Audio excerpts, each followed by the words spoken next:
For me, it's more about freedom, security, and my family. A lot of people they are doing W-2 job for the security, but for me, the security only comes from myself. Like I cannot rely on a company. The only person I can rely on is myself. So I would love to build something and take full care of myself as opposed to relying on the decision of a company or just whatever I decide to do with my life, with my career. Very rarely in the wholesaling business does real estate meet Wall Street. But when it does, things get really exciting. Listen to this. Last 2 months, 14 deals done by this incredible wholesaler that I'm going to bring onto the podcast. And she's done it living in New York, working full time, and doing deals in Florida. Not only doing deals in Florida, but selling the deals that she has in Florida for more than anybody else was able to.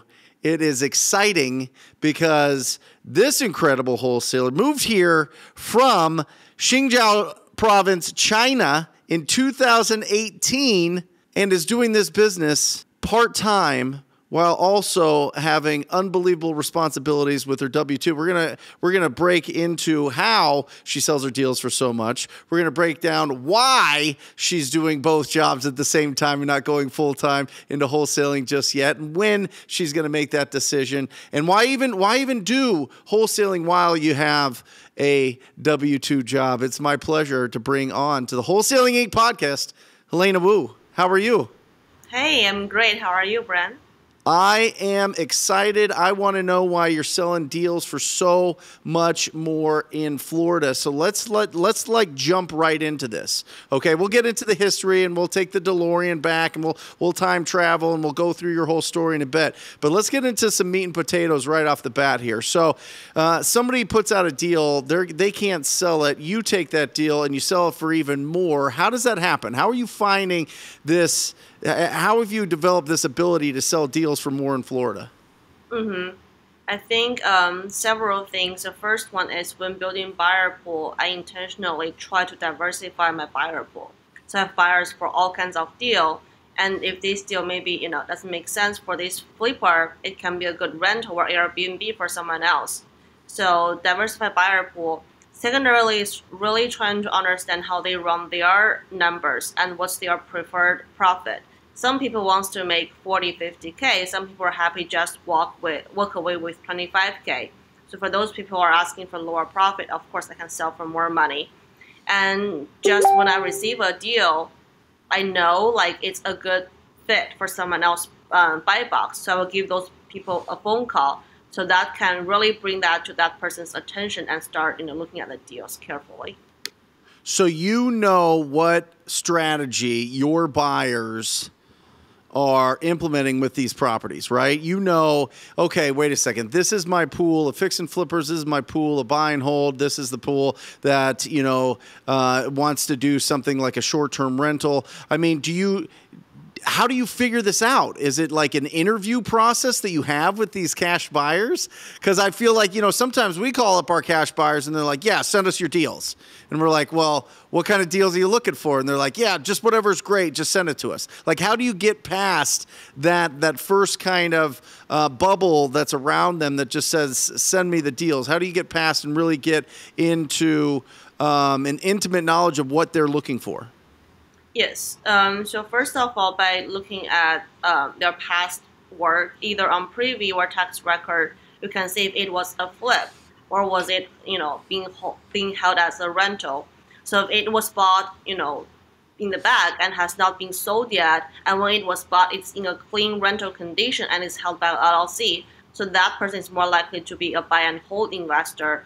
And also secondarily, when I call them, I always ask, what is the most common strategy you use for your business? They will say fix and flip. They will say I do fix and flip, also keep them as a rental as well. So it really depends on what they tell me. And the next one is also I just, when I find a deal, I will also go on Privy actively and look for people who just bought recently and flipped recently. I like to observe the renovation level of the buyer. If someone putting a lot of work, putting a great staging of the property, I feel like they take care more of their project, so they may willing to pay for more for a better deal. So those are Yeah, high quality buyers. Privy. So, just for everybody that doesn't know, Privy is an incredible tool for finding the best on market. Well, it's an incredible tool for a few different things. One, their like kind of claim to fame is they show you what properties are on the market that are good deals and what prices to go after those, and they give you the comparables. But the thing that I like and the thing that Helene is talking about here is it shows you all of the flipped properties within a certain area, and it gives you all of the contact information that's really powerful for you to go in and be able to find out who flipped that property and what their numbers looked like and what their profit margin was. They calculate all that so you can look at it quickly. So for instance, if you have a property in a certain zip code, I would pull all of those flips that happened in that zip code over the last 90 days, and I would go and call every single one of those one of those investors and really start building that relationship. That's what you're talking about. Is that right? Yeah, and there's another secret sauce, which is, sometimes we are overbid when we're making offers to agent. They say, okay, I got a much higher offer, whatever, and those deals did get closed. So who bought that house is the buyer who are willing to pay for more. So save that deal information after 1-2 months, after the city record the deed, etc. Go skip trace that buyer and figure it out who that person is. I love it. I love it. And then, so do you feel like it's best to text them first, or do you call them? Like, what's the best way to open up the conversation with that investor? Yeah, it really depends. I tried both. In the certain stage, I tried, only text, and certain stage, I tried just call them first and then text. I would say now at this point, I prefer call them first. If they don't pick up, I'll send them automation of the workflow, a campaign. So the text will go out automatically and keep sending out after 7 days, 14 days, follow up with them. If I have a deal, it will follow up after 24 hours, 8 hours until they reply. So I like that strategy more now. I love it. And how do you keep it all organized? How do you know, oh, well, this buyer loves doing Airbnbs in this certain part of Florida, and this buyer loves adding, multifamily in this part of Florida? Like, how do you keep that all organized so that as soon as a deal comes across your desk, you know who to go and reach out to? Yes, so I'm using Go High Level, and I created some customized field for the way that I like to organize buyer's buy box. So when I come across something, I can just filter by, selecting certain criteria from the buy box. I love it. And so is it just you're able to just do a quick search in Go High Level? I've never used that before. Yeah, basically I'm filtering. So yeah. I know. But also another thing is I remember their criteria off the top of my head most of the time. I just remember. And also for my inner circle buyer, I have them in my phone, as contact. And the good thing is, if you search them, any keyword that I put in their contact, it will show up. So for example, Airbnb, for example, beach house, pool house, waterfront, it will show up in my contact so I can see who that person is. But you know, how many buyers do you have that you can keep it all clear in your mind? You're like, oh, I know which buyer to take this to. Do you have only 10 buyers? Is it 100 buyers? Is it 1,000? How many buyers do you have? The whole buyer pool is definitely bigger. But for those that are, actively buying at this moment and high performer action taker, I think 30, 40, and it's not too hard to remember those 30, 40. So those are the people who, I go after the most. And if they are passing on the deal, I will reach out to other people. But I always blast it out regardless. And even though sometimes they say I want this kind of things and the buy box is not meeting the criteria of the property, I still send it to them regardless, because who knows what happened since the last time they told me about their buy box, and they may want to use it for something else. Because some buyer, for example, one deal, he bought it to renovate and move his family member into it. So it's not for investment at all. So you never know. I just send it to them regardless. I love what you just said there. High performer action taker. I'm telling you, like we have 5,800 buyers in our cash buyer database here in Phoenix, and we'll send it out to everybody just to see what's going on and make sure that we're communicating. But you're absolutely right. The high performer action takers, it's maybe 20. You know what I mean? The people that move fast, they buy it sight unseen. They know their numbers. They know the rehab budget. They know what their profit needs to be on this. They can they can make a decision right away, and those end up being the people that buy like 80% of the deal. It's that classic like 80-20 rule with our high performer action takers. So that's really important for everybody to know there. And so you're building your cash buyer database through Privy. You're looking through tax records. Any Facebook? Are you pulling anybody from Facebook? Any of the like investor groups? Do you go into those and try to, find and build the relationships from anybody in there? Yes, definitely. So join all the major Facebook groups in your market. And when someone else posts a deal, look at the comment. A lot of people say, I'm interested, send me details. Some of them, are bots. Some of them are wholesaler. Some of them are buyer. So for those whose comment look like a buyer, I go into their profile and I check if they posted any other houses they flipped in the past, or sometimes if they ask question, hey, any referrals for a contractor, any referral for a roofer, whatever, you can tell they're actually doing the job. So those people are more likely to be real buyer, and then just slide into their DMs. I love it. What do you say? Can you give us a little bit of the secret sauce there, like you mentioned before? What do you say to people as you slide into their DMs? Yeah, it's just very simple and genuine. Hey, I saw you responded in the group, commented on the post. Seems like you are a flipper in the area. I have some great opportunities available and a few more coming in. Are you still buying? What is your buy box? Awesome. So you're going for buy box right away? You're trying to get an idea of what they're looking for?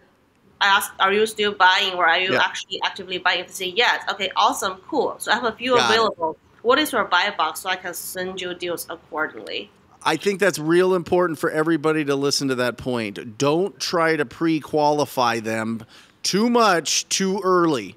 Because if you do, then they're like, wait a second, I don't even know you. Like, why? I'm not gonna fill out all this information about you. I don't even know if you're gonna send me deals. I don't know if you're just trying to like get me on some weird list or whatever else. Like, I don't want anything to do with that. So go after it and find out, are they still active? Are they still looking for opportunities? And then say, fantastic, I want to go to work for you. Let me find you some great deals. Where are you looking? What is your? I don't want to send you any junk. Right? It's all about benefit to them. And I think asking them at some point, what is your goal this year?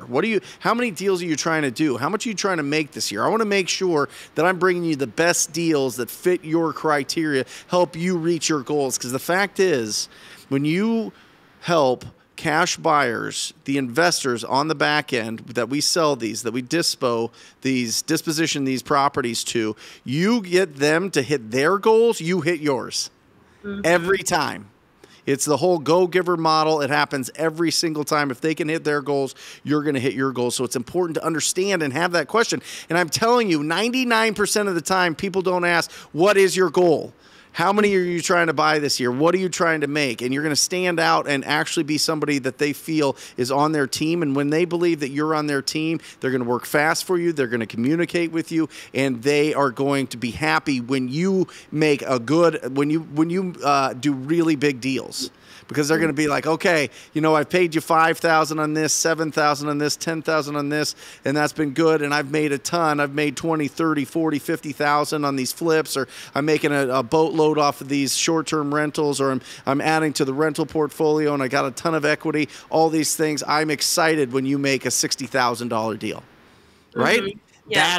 That's when you know that you're building a long-lasting business, when you're actually providing incredible value and you're building real relationships. And I'm telling you, the people that are in a position to buy a lot of properties are the people you want to know, because you're going to want to be that person someday. You're going to want to build that portfolio or do some flips or development or buy multifamily or whatever it is. You want those people in your circle because those are high net worth individuals, and you become the people that you surround yourself with. So I think it's absolutely awesome. How do you let me transition a little bit. How do you get your deals? How do you Yes. get, So are you sourcing them yourself? Are you selling other people's deals? What does it look like? So I started with focusing on acquisition. So at that point, I'm calling agent on their MLS on market deal. So putting offers myself. So most of the deals are mine. And then I was taken away to the disposition side because people start sending me deals. Then I start selling the deals from other wholesaler. So most of my volume right now is inbound deals from other wholesalers just because they know me disposing deals. And I'm also having a team. I'm training my acquisition managers as well. So once they pick up, I will have that side of the business. I love it. And so, how did you build the reputation? How did you build? I mean, why would people bring you deals and not sell them themselves? Yeah, it's because I think I'm very fast. Typically, if it's a good deal, the number makes sense. I sell it like within 24 hours, sometimes 48 hours. And also just I can sell it for a higher number. So people start sending me deals. And I think another reason is dealing with me is very trustworthy throughout the whole process. If you are a new wholesaler, I can teach you things, tell you what to say to the seller for a price reduction, give you a heads up, keep you updated so you don't need to be worried and guessing what's going on. And if I promise something, like I will always deliver. So if I say this buyer is, solid, the EMD is coming in, whatever, or if I say it's a number that I can match you at, I always deliver my promise.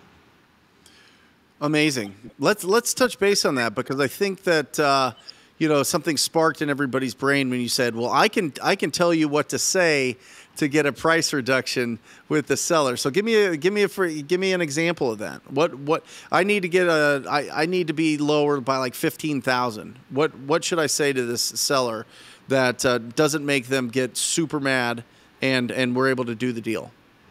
Yeah, I think definitely getting feedback from buyers. That's the first-hand information. So I will try to get as much helpful information from buyers as possible to use that as an ammo. And if assignment fee is out there, always do an inspection because 300-400 for an inspection, you can easily knock down 4 or 5K.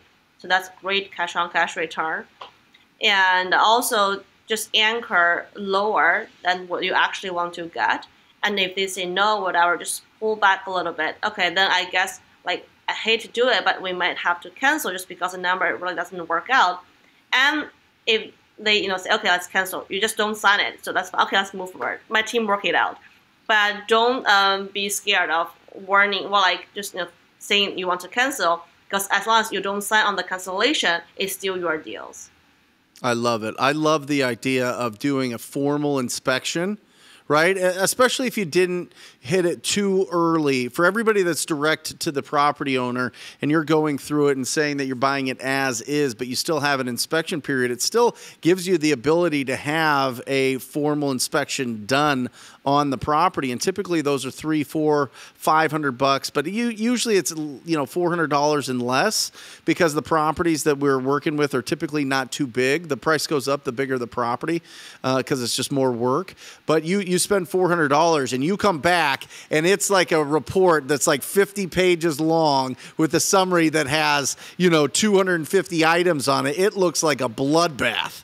It absolutely does. And that seller's like, oh my gosh, I didn't realize this, and this is going on with that. And you can get like you were saying, I mean, 3, 4. I mean, we've had times when it's been like $20,000-$30,000 price reduction because of some things that were found in the inspection period.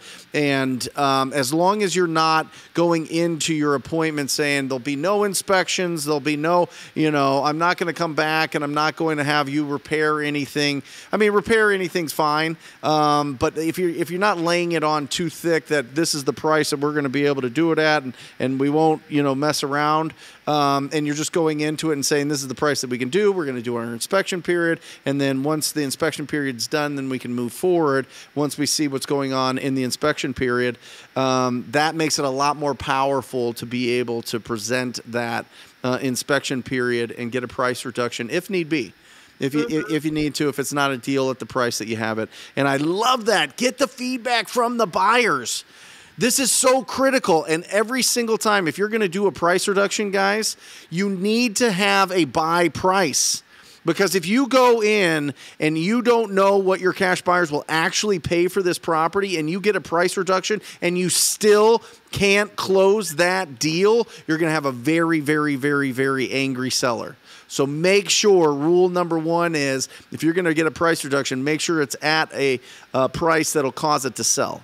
Make sure it's definitely a buy price that you have from your cash buyer. What price would you buy this at? I would buy it 10 grand lower. Okay, great. Guaranteed, you're good. You'll move forward? Yes, absolutely. Okay, great. Then you go in, you get it done, seller's happy, everybody moves on, buyer gets their property. It's great.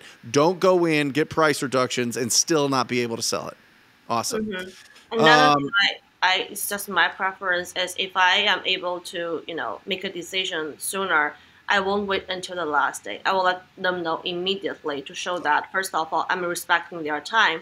Yep. Secondarily, I'm confident. I know exactly what I am doing. I love it. So, yeah, absolutely incredible. We'll break down a deal in just a second, but why are you doing this? Why are you wholesaling? I mean, you first of all, you went to two of the most incredible business colleges of all time, right? You went to what is it? University of Pennsylvania. What was the other one?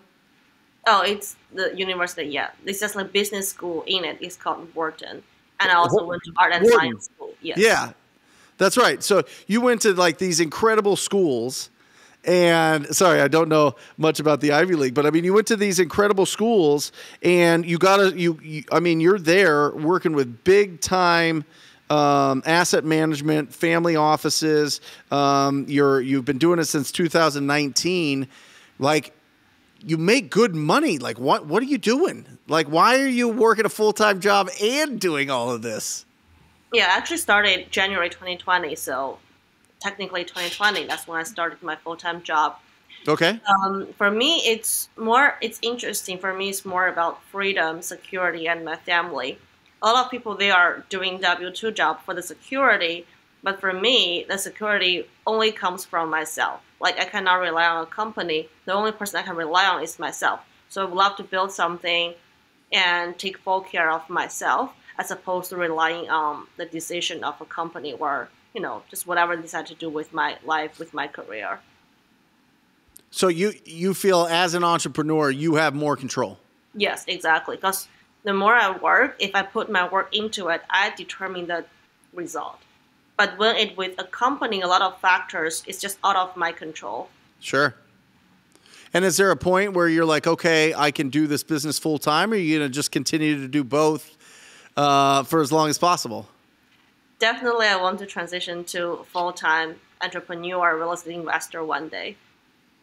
And is it just a amount that you're making? Is it a consistency over months? Like what is because there's a lot of people listening that are like, okay, I'm not really sure when I should pull the trigger and go full time into this business and feel really secure. So what for you is that security that you feel like, okay, once I get here, then I can make that decision?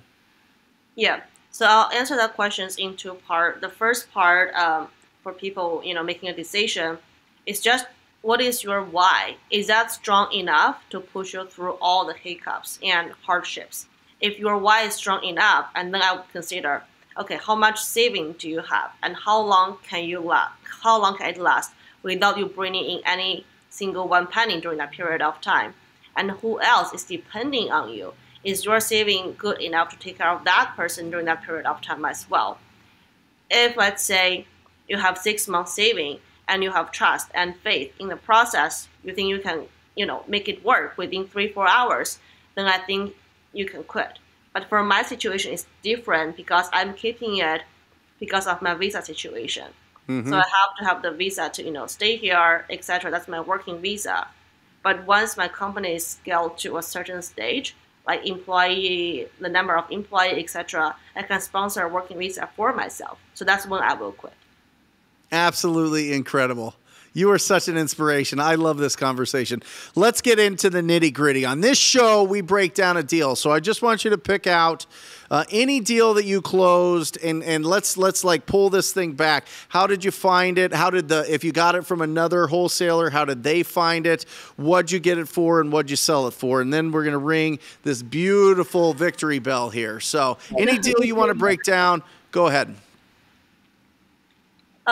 Sure. So one of the deal in Spring Hill is just, network with people in the community, either Astro, Sub2, TTP, we're all families, we work together. Mm-hmm. And they bring someone a deal, and that person is like another person in Florida market. We're actually competitors, but we are such a good friend, and we work together all the time. So that wholesaler from another, I think it's from Sub2, brought the deal to my friend, which is in Astro with me as a competitor, quote unquote, in Florida market, who brought the deal to me. And then I found a buyer.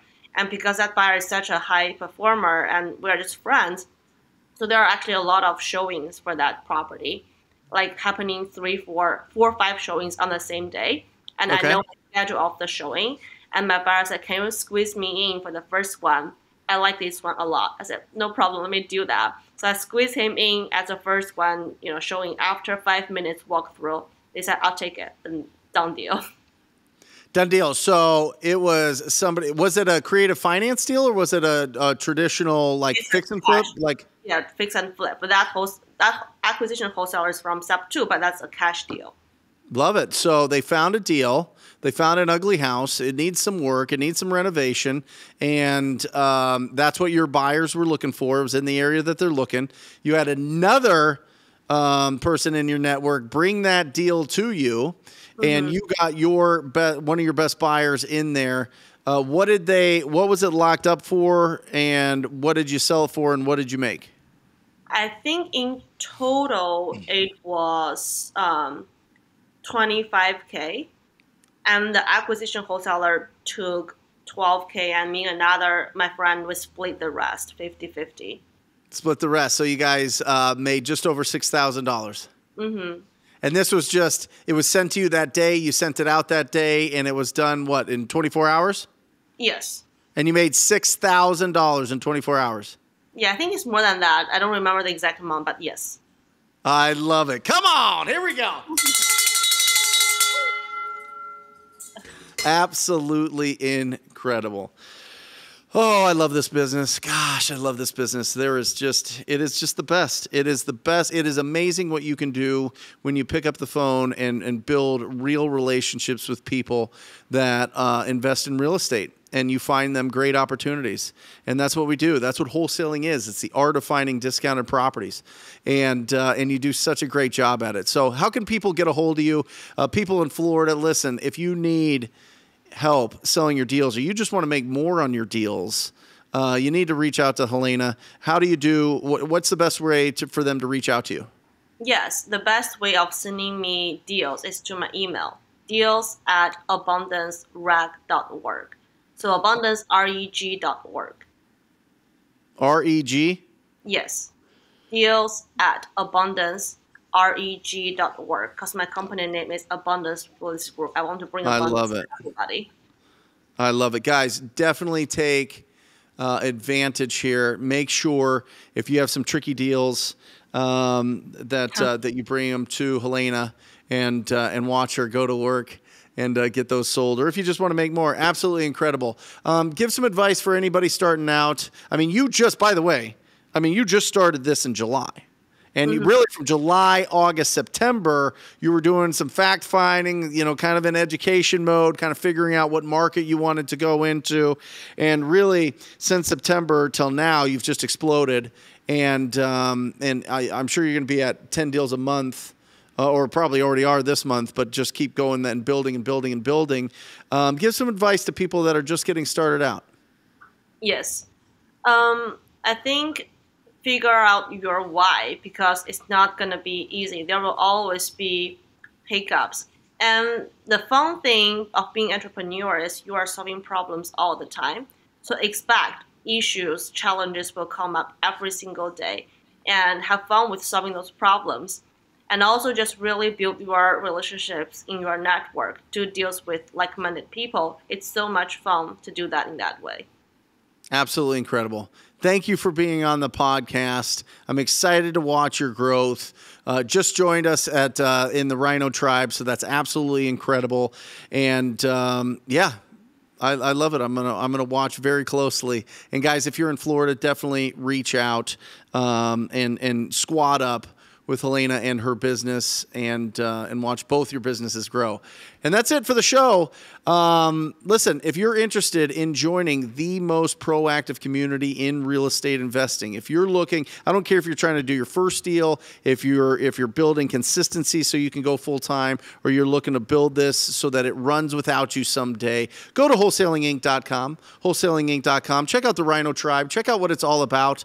Check out what the mentorship is all about. If it feels good in your gut after looking at everything there and all the testimonials, and the absolute best wholesalers around the country are involved in this tribe. If it feels good, sign up for a call, and I look forward to working with you. And that's it. As always, I sign off encouraging you to go out there and talk to people. Till next time, guys. Love you. See ya.